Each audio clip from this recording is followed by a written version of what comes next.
पूज्य पिताजी तुलसी रत्न संवाद गीत को हम प्रस्तुत कर जा रहा छी।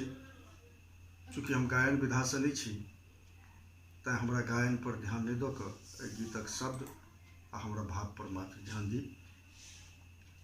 चूँकि रत्ना तुलसी रत्न संवाद गीत छी तैं एकर एक स्टेंजा रत्ना और दोसर स्टेंजा तुलसी के मुँह से कहबेने छथिन।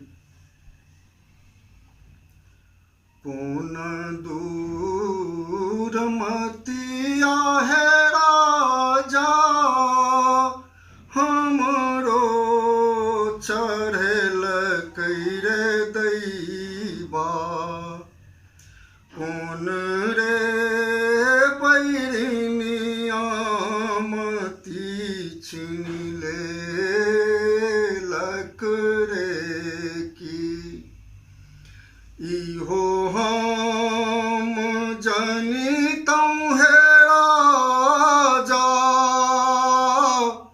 छोरी के परे बैहे पिया अचरा सो बान्हि के तोरा हम राखितौं रे की। तुलसी युग युग आहे धानी तोरो गुण गबीतौं हे रतना हमारो जन्म के सफल बनाओल रे की तोरे बचनिया है धानी हमरो जगेल कहे रतना राम के चरण में मन मोरा लागल रे की। रत्ना नारी के तन महोरा जा परम अपावन लागे तकरो तू पावन किया ने बनाओल रे की। मैया कहबीतौं हे राजा नुनुआ खेलबीतौं हे पिया जननी के कोखिया सफल बनाबीतौं रे की। तुलसी जन्म जन्म के धंधा सुत बीत माया के फंदा तेही में कथी ले पुनि लपटाय बरे की। हर मांस के पुतरिया भरल विकार सो देहिया तेही में सिनहिया कथिल लगाय बरे की। रत्न अपने तो एलहूँ राजा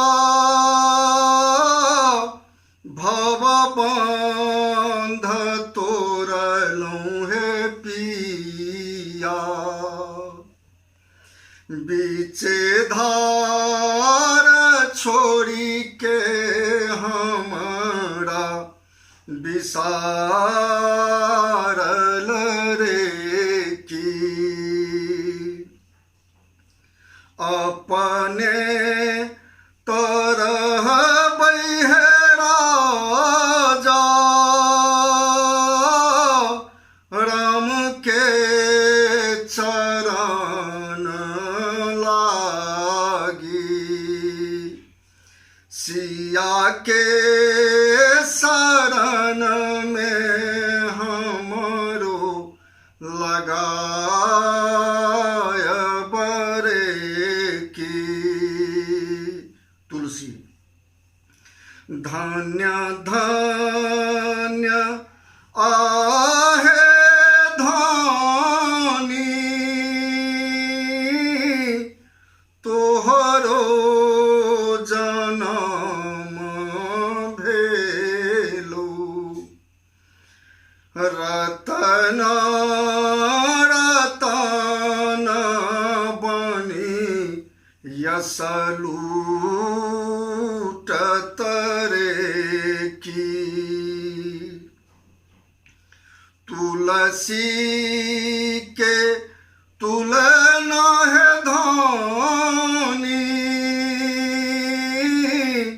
तोरा सोन है तई है रतना तोरे प्रदीप यस जग गाओ तरे की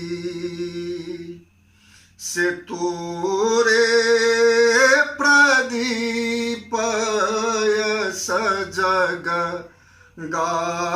गाओ तरे की कौन दूर मतिया है राजा हमरो चढ़ल कैरे दैबा कौन रे बैरिनिया मती छीन ले करे की तोरे प्रदीप यस जग गाओ